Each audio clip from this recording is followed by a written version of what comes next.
welcome to another edition of the Bastard Review. This week I'm looking at ECW's Double Tables. This event took place in the ECW Arena in Philadelphia, Pennsylvania on February 4th, 1995. We start off the night with Jason Knight coming down and introducing his latest acquisitions, the Pitbulls, and straight out of Tokyo, Japan, a wrestler by the name of Jason who wears a hockey mask and looks like he stepped out of Friday the 13th. After the promo, they take on the Young Dragons and Hack Myers in a six-man tag. This match really didn't do anything for me. The only people that I was interested in here were the Pitbulls, and Jason didn't seem to interact with them very well. In fact, the Young Dragons, after a while, disappear, and it boils down to Hack Myers taking on all three opponents. Just not a good opener, and there's really nothing special. I'm giving this a 3 out of 10. I also want to just say that Jason Knight is terrible on the mic. The next match was Stevie Richards with Raven versus Tommy Dreamer. Now this was the beginning of the feud between Tommy and Raven, and this feud lasted for quite a while. This was a fun little match. Tommy was really good at rallying the troops, the audience, into backing him up. And Joey Styles makes no bones about letting the viewers know that Raven comes from the WWF. And the audience knows it because they continuously mock him. Just a pretty good match. I'm giving this a 6 out of 10. After that, it's the Giant Paul Lauria with, yet again, Jason Knight taking on Mikey Whipwreck. This was just a really good match.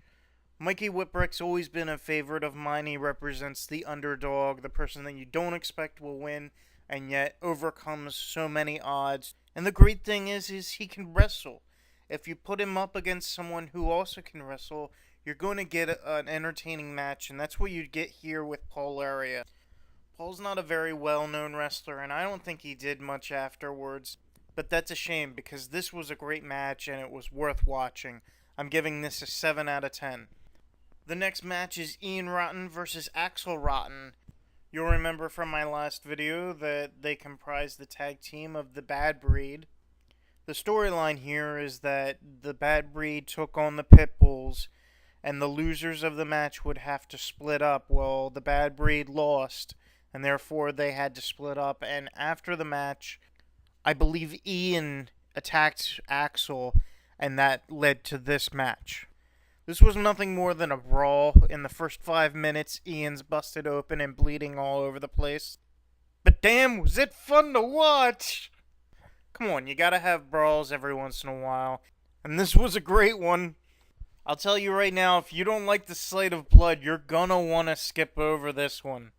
This is the first of many times that Ian and Axel would face each other, and it's a great way to start off the feud. Short but bloody, I'm giving this a 6 out of 10. The next match was Chris Benoit versus Al Snow. Now this is what I love about ECW. Two more than competent wrestlers going head to head and putting on an entertaining match. This was highly recommended viewing. Possibly match of the night for me. I'm giving this an 8 out of 10. The next match was Tully Blanchard versus Shane Douglas for the ECW World Heavyweight title. One of the things about ECW that I liked was that they didn't always put the title matches as the main event. It proves that the title isn't necessarily the most important thing on the card, and you don't have to put it on some kind of pedestal like other promotions who will not be named used to do and still do to this day.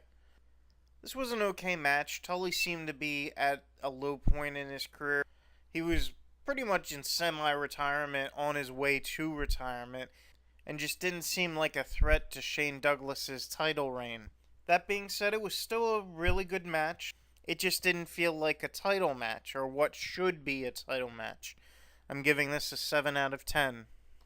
The next match was Cactus Jack versus the Sandman in a Texas Death Match. Now the rules of this match is there's after the 3 count, the person down has 10 seconds to get up or else the match is over.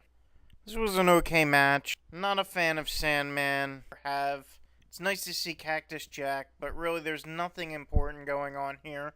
It's not a number one contenders match or anything. They were in the middle of a feud, but like I said, I'm not really interested in this. I'm going to give this a 5 out of 10. The last match of the night is Sabu and Taz versus the Public Enemy, Rocco Rock and Johnny Grunge for the ECW World Tag Team titles. This was a tables match, and in order for the team to win, they would have to put both of their opponents through tables. This was a great match. It was entertaining. It was kind of short in my eyes, but it was still entertaining. I still had fun watching it. My one gripe would be that it doesn't feel like a main event. There's really no point where you're thinking, oh my god, this is amazing. It was a good title match, but a lackluster main event. I'm giving this a 7 out of 10. Overall, Double Tables is an above average event. You have a few good matches that either start or continue feuds, but there's really nothing here to make it monumental. There's also no vignettes, so it's kind of hard to get involved with the matches and really get excited about them.